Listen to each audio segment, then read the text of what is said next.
Na muungano wa bara Ulaya umetangaza kutia saini mkataba wa ushirikiano utakaoipa Kenya fursa za biashara bila ushuru katika soko la bara Ulaya. Moja ya soko kuu kwa Kenya ambapo dhumuni ya mauzo hutumwa Ulaya. Miongoni mwa bidhaa zinazopata soko ni bidhaa za kilimo kama chai na kahawa, huku 70% ikiwa maua. Tangazo la mkataba huo lilitolewa mapema leo katika ikulu ya Nairobi.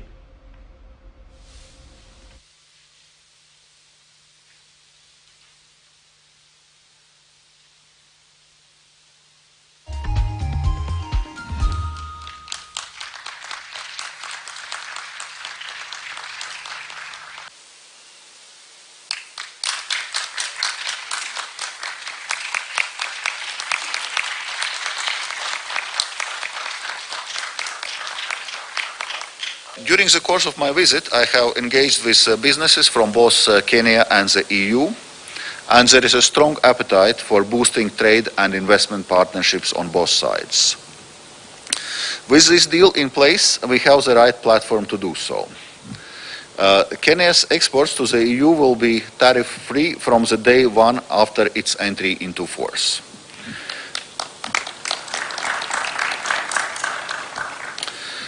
This means full and unhindered access to the EU market. This creates strong incentives for trade and for EU companies to invest in Kenya. Indeed, this agreement provides wider incentives for increasing foreign direct investment. It is also accompanied by the trade-related development cooperation. The goal here is to support job creation and sustainable economic growth, with a particular focus on micro, small and medium-sized enterprises.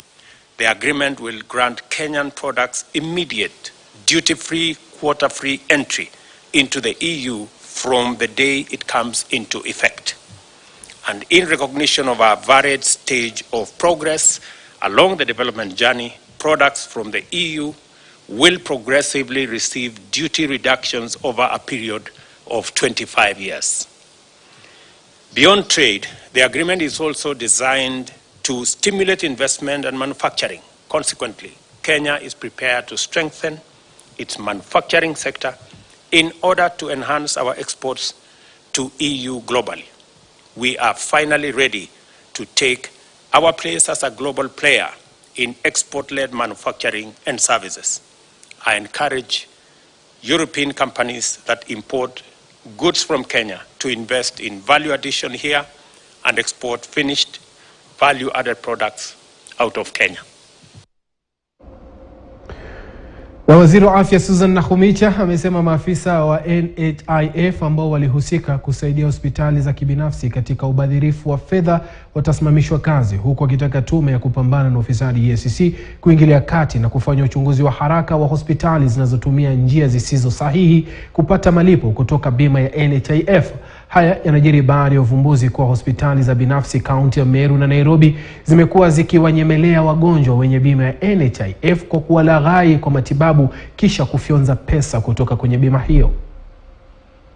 Government's Afya Mashinani plan that aims to deliver primary health care at the grassroots. As such, further to the measures above and to ensure that facilities suspected of these ills do not continue siphoning resources from patients and governments, I hereby direct that all branch managers for NHIF in the affected areas be suspended immediately pending investigations. I hereby also instruct the Kenya Medical Practitioner and Dentist Council, the Pharmacy and Poisons Board, to commence investigations immediately and conclude within 48 hours on the following facilities: J. Kim Medical Center in Meru Central, St. Peter's Orthopedic and Surgical Hospital in Kiambu County, Afya Bora Hospital in Mwea Kirinyaga, Joy Nursing and Maternity Hospital in Malewa Street, Kamkunji, Afya Bora Hospital Annex in Wanguru, Mwea, J. Kim Hospital, Ngupu, Imenti South, Beirut Pharmacy and Medical Center, and Amal Hospital Limited. And within the 24 hours, starting now, the facilities are directed to immediately transfer their inpatients and evacuate their process. This will allow KMPDC to commence their inspections. Thereafter, our teams will enforce the directive for closure should they inspect and find them culpable. Na jopo la kutatua mizozo ya vyama vya kisiasa imetoa agizo la kuzuia mrengo wa chama cha Jubilee unaoongozwa na mbunge wa Iala Kanini Kega dhidi ya kufanya mkutano wowote hadi pale kesi iliyowasilishwa na mrengo wa Jeremiah Kioni itakaposikilizwa na kuamuliwa. Aidha, notisi iliyotolewa tarehe 6 na 13 Juni na Kanini zililenga kukiondoa chama cha Jubilee kwenye muungano wa Azimio na vile kuandaa mkutano maalum wa kitaifa wa wajumbe tarehe 22 mwezi Julai pia imesitishwa. Kesi hizo zinatarajiwa kusikilizwa tarehe 22 na 23 Juni mwaka huu. Baada ya hapo, mahakama itatoa uamuzi wa kina utakaoamua viongozi halali wa chama cha Jubilee na iwapo uamuzi wa Kega utatekelezwa.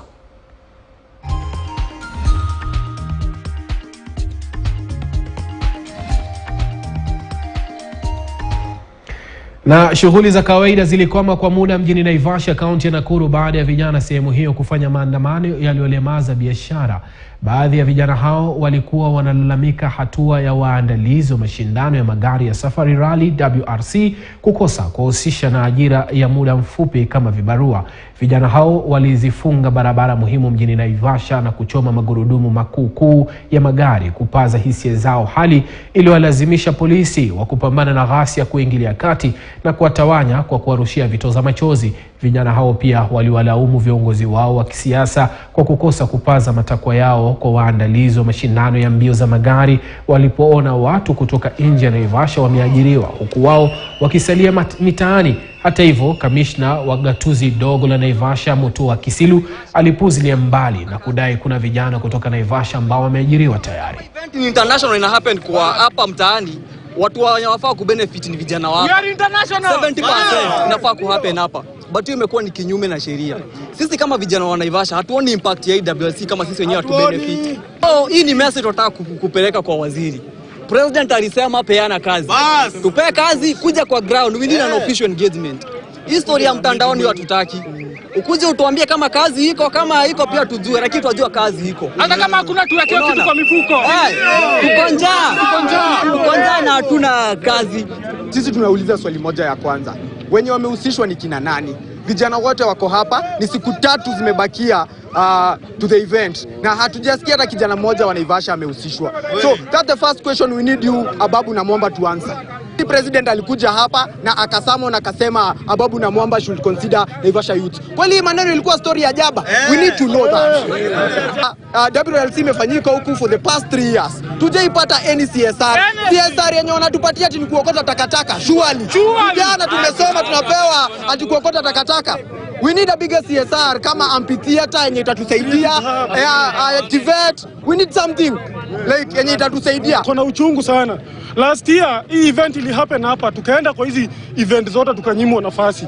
Wanasema ati kumejaa na akina nani na wasanii wetu wako hapa. Sisi ni watoto wenu. Tafadhali mtu consider. We have great talent here na tunataka anytime yetu inatupea platform ya sisi kuelekea huko juu. Kwa nini mnatufungia? Kwa nini mnaona kama tunawashinda? Kwa nini mnatufungia nyinyi watu? Mtupe hizi chances ni zetu na tunazidemand na tunazifanya through law na constitution na tuko na right na tutai-exercise. Vijana wenye ghadhabu wanauliza iwapo ni stori za jaba ama ni stori za kweli. Serikali ina maswali ya kujibu. Huko hao ya kijiri, mamlaka ya kukabili matumizi ya mihadarati na pombe nchini Nakada inashirikiana na serikali ya kaunti ya Makueni kuokoa na kuwapeleka katika vituo vya kubadili tabia wakazi walioathirika na matumizi ya mihadarati kwenye kaunti hiyo. Kupitia ushirikiano huo, Nakada imeanzisha vikundi 12 ili kuwafikia wale walioathirika na matumizi ya dawa za kulevya katika sehemu mbalimbali za kaunti ili kuwasaidia katika mchakato wa kurekebisha mienendo yao. Aidha, vikundi hivyo vitawezeshwa kwa ujuzi ili kuanza biashara ndogo ndogo ili waweze kujitosheleza. Maskini ukienda kuelekeza watu kutumia madawa za kulevya. Nakuta mtu wako na maskini mingi anaenda mlongo 5 kwamba mambo ya pombe mimi nasikia mimi imenishinda. Nastaki mambo ya pombe mimi imenishinda mahali nimefika sasa. Naona haina faida kwangu. Manake hata pombe yenye unakunywa hujui imetengenezewa wapi. Hata kama ingewezekana hizo kampuni zote zifungwe. Na mimi yangu imeishia hapo. Shida ndo inanikalia, ndo vitu zikanikalia. Kama sasa ningekuwa na kaishimisha fiti na vile nilisoma, kama ningekuwa nimepata kazi mzuri, singekuwa vile niko sasa. Sasa ningekuwa mbali. Umesoma una kazi, unapiga kura hapa, mpati kazi, mnadanganya au mnaambiwa kazi ndio hii, hakuna kazi. And today we have a program for our youths in the Directorate of Alcoholic Drinks Control Directorate, where we are targeting our youths who have been addicted by the various substances and drugs in the county. Today we are launching the forum in Makueni at the social hall, where we've targeted 100 participants who are addicts. The aim of this program is to ensure that we enlighten our youth, we empower them, and to give them the skills on how they can live better lives, how they can accept their situation and live better and more beneficial to them and to the society. Na viongozi wa kaunti ya Kilifi wameitaka serikali kuharakisha ujenzi wa bwawa la Rare sehemu kame ya gatuzi dogo la Ganze kuwasaidia wenyeji wakati wa kame. Wakizungumza wakati wa kupeana msaada wa chakula kwa shule 20 sehemu ya Ganze, mbunge wa sehemu hiyo Kenneth Kazungu maarufu Tungule pamoja na mwakilishi wa kike kaunti ya Kilifi Gertrude MBIU walisema kwamba iwapo bwawa la Rare litajengwa litaweza kuhifadhi maji ya kutosha kuwasaidia wenyeji wa Ganze na maji wakati wa kiangazi. Kamishna wa kaunti ya Kilifi Joseph Biwott aliahidi kuwaleta pamoja viongozi maeneo hayo kuangazia changamoto na kuja na suluhu kwa wananchi wake. Wacha niwapatie wenzangu atasaidia hapa. Nasema shika. Sisi kama wafanyikazi wa serikali, Port County and National Government, we are going to sit especially to address the long-term solution to our problem of food, especially in Kanse.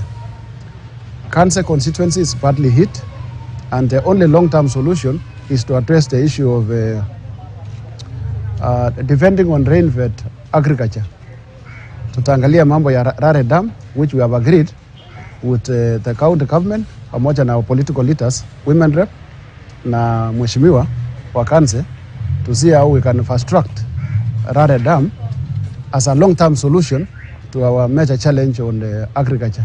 Msaada huu umekuja kwa wakati unaofaa kwa sababu kama ujuavyo Ganze imetatizika sana na shida ya njaa, na hii imesababisha wanafunzi wengi kuweza kukosa kwenda shule kwa sababu wazazi hawawezi kujimudu kupeana chakula katika jamii zao.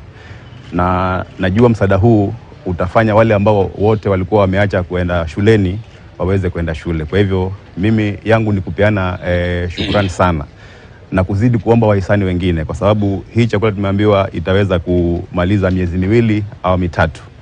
Tunajua baada ya hapo pengine wale watakuwa wamerudi kwa sababu shule kuna chakula, watadrop tena.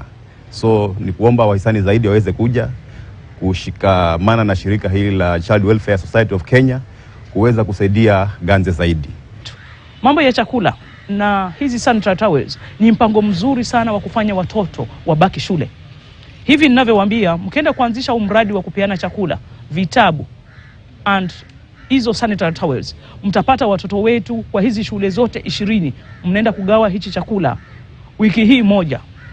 By next week watoto wote wa hizi shule 20 watakuwa wamerudi shule wote. We have identified the areas with gaps, and areas that have most hit is Ganze, followed by Kaloleni, followed by Magarini and Malindi sub-county. And basically I'm happy that child welfare has covered taking food to those schools.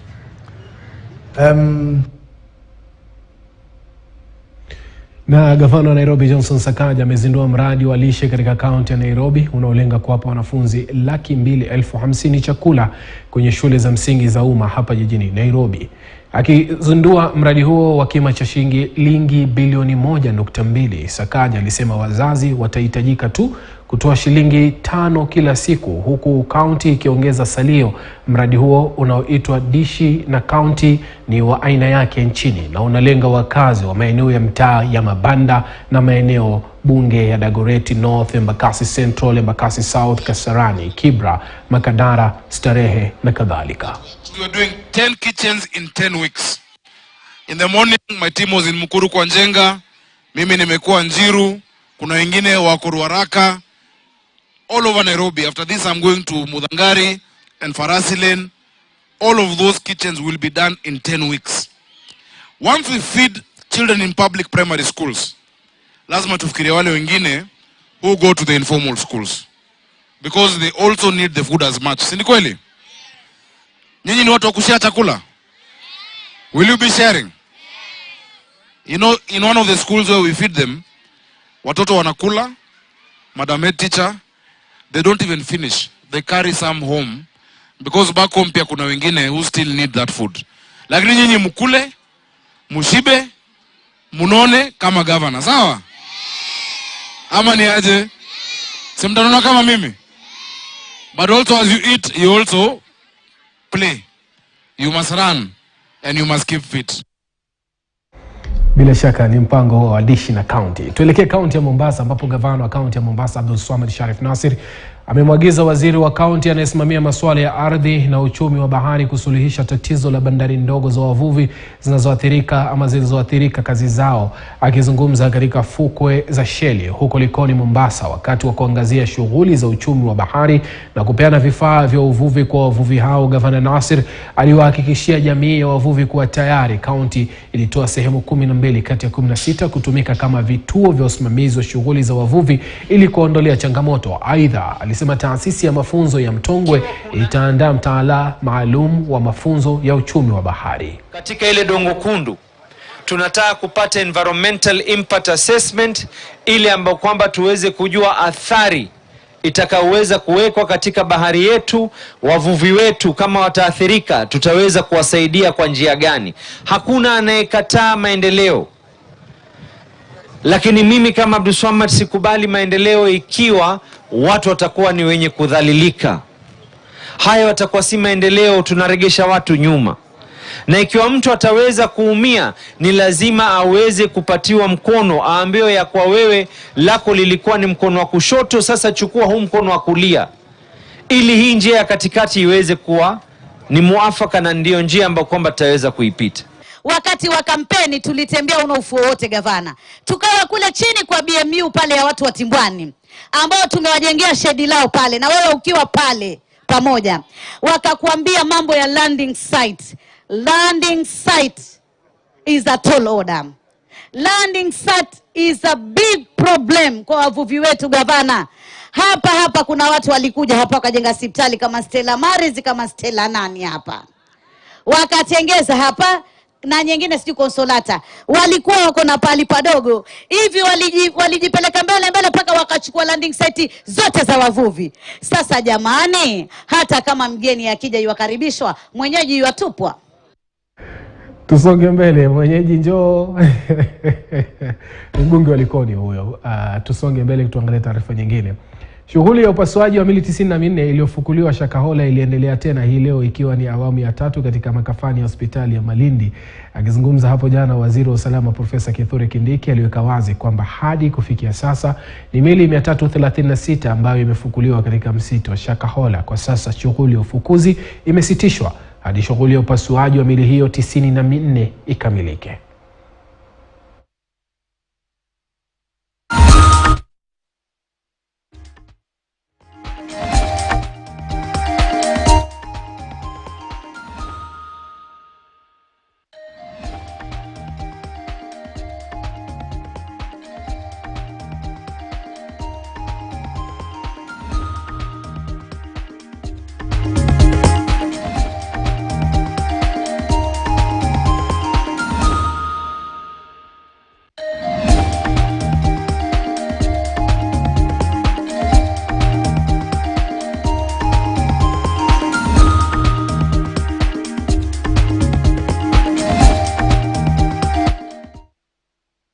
Na wito umetolewa kwa serikali kuhakikisha inaweka sheria za kuwakinga watoto dhidi ya dhulma wanazokumbana nazo mtandaoni. Aidha, wazazi nao wametakiwa kufuatilia kwa makini kile watoto wao wanatazama na kusoma mtandaoni. Washikadau wa maslahi ya watoto wamekiri kwamba visa vya dhulma dhidi ya watoto mtandaoni vimeongezeka, hali inayoonyesha wazi haja ya serikali, wazazi pamoja na washikadau wengine kushirikiana ili kuwanusuru watoto. Child protection volunteers, do the children also are tested? Nobody knows their mentors in their schools. Introduce them, eh? Please, all my mentors and chapters. Hello, mentors wangu mko wapi? I would say this is not a one agency problem. This is needs a consorted sort of our consortium effort in terms of the government, the ICT industry, the child protection workers, the NGOs to come together to support the children's use on the internet, because there are a lot of risks that are out there. So we need the industry to come strongly with parental control tools that can minimize the access of inappropriate content for the children. We have laws, even when we come up with national plan of actions on the online exploitations. We have laws, and as a family, I think, even when we talk about government, as a family, we have to be responsible parents, trying to check if you are leaving a child with your phone, you have Wi-Fi at your homes. You have to be responsible as a parent, as a caregiver, to know what is your child accessing online, what content. Do you have those conversations with your children, what they are supposed to, get into that space? Because we have abusers online who even take some things that we can't even discuss here. Children access some obscene things online. Mpango wa serikali wa kupanda miti bilioni 15 katika kipindi cha miaka 10 ijayo unaendelea kuungwa mkono na mashirika ya uhifadhi mazingira. Shirika la WWF Kenya limezindua upya mradi wa Keep Kenya Breathing katika eneo la Kesup ndani ya msitu wa Kaptagat, Marakwet. Chini ya mradi huo, shirika la WWF Kenya linapania kupanda miti bilioni 1 kufikia mwaka 2030 ili kufanikisha azma ya serikali ya sasa. Ali Manzu anaarifu kutoka Kaptagat, Elgeyo Marakwet. Wakubwa kwa wadogo, wazee kwa vijana, kina mama na hata maafisa wa utawala wamekumbatia wito wa upanzi wa miche katika maeneo haya ya Kesupa kando mwa msitu wa Kaptagat katika kaunti ya Elgeyo Marakwet. Lengo kuu, kando na kurekebisha mabato ya msitu, ni kutii wito wa upanzi wa miti bilioni 15 katika kipindi cha miaka 10 ijayo. When we started, wananchi were a bit not receptive because they thought this was a program to chase them out of the forest. No, on the contrary, the shamba system is on. You can see, I'm told even where the wananchi have planted, the shamba system, there is a higher success rate. Yeah, it's true. So if that is the case, then that is fine. You let wananchi plant tree, whatever crops they want, until the trees chase them. Today, we are here to relaunch what WWF committed earlier on of planting 1 billion trees by 2030. And this is now has become part of our culture in Kenya. You know, the president has said we plant 15 billion trees. As a county, we have pledged 60 million in 5 years and 150 million in 10 years. And we have started that target. And the only way we are going to achieve that target faster is we have actually initiated to have a nursery in every ward.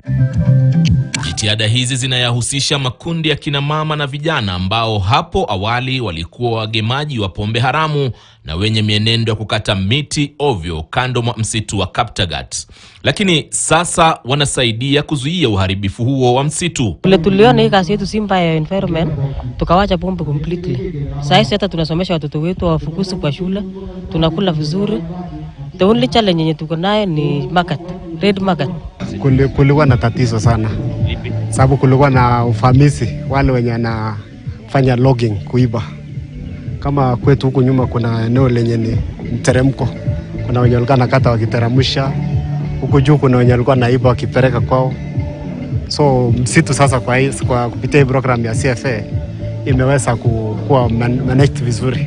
Kuanzishwa upya kwa mradi wa Keep Kenya Breathing kutachangia kuongeza idadi ya miti ya kupandwa, huku mashirika ya kijamii, kaunti na makampuni yakishauriwa kujihusisha. We have requested any partner who is coming to Elgeyo Marakwet to support agroforestry, to support fruit trees, coffee, mangoes, avocados, the fruit tree, so that we get a twin benefit of conservation and sustaining livelihoods for our people. We will be conserving the environment and our people will be getting money. 15 billion will help us in the sense that it will increase our forest cover, meaning that we will reach our target of absorbing carbon in our atmosphere, and we get additional benefits. There is also the element of commercial crops, and we are actually saying wananchi should do fruit trees.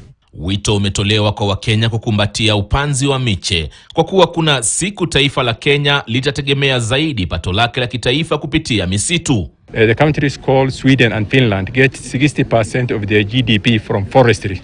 So if we manage our forest resources, we will have direct income that we don't realize now. Now think of measuring our prosperity not in terms of GDP, but in terms of the value of our biodiversity. Because if you go to this forest, you will find there are insects, you will find many things, trees. If you value animals, you can't value. And so we are talking about sustainability. Msitu wa Kaptagat ni mojawapo ya minara ya kimazingira inayovutia maji, na kupitia vinamasi kadhaa maji husambazwa kutoka kaunti za Uasin Gishu na Elgeyo Marakwet hadi katika maeneo ya Cherangani yanayotiririka hadi katika ziwa Victoria, na kutoka mto Kerio unaotoa maji yake kwa ziwa Turkana. Kenya iliweka ahadi ya kuhakikisha kwamba katika kipindi cha miaka 10 wanapanda miti bilioni 15, na ni shughuli ambayo bila shaka sasa wito mwingine unaoendelea kutolewa ni ya kuhakikisha kwamba mashirika yasiyo ya kiserikali yanahusishwa ili kuhakikisha kuwa wanaafikia idadi ya miti ambayo inatarajiwa kupandwa, wakati ambapo misitu kama ulio nyuma yangu hapa ikiendelea kufifia, ingawa wananchi pia wanajitokeza na kuhakikisha kwamba wanaitika wito huo. Ali Manzu nikiripotia kingoni mwa msitu wa Kaptagat, kaunti ya Elgeyo Marakwet. Tukitoka Kaptagat tupate pumziko fupi, tukirudi nitakuja kuambia kuhusiana na wanaharakati wachanga pia wanafanya nini kule katika kaunti ya Kilifi, hususan mjini Malindi. Usiende mbali mtazamaji.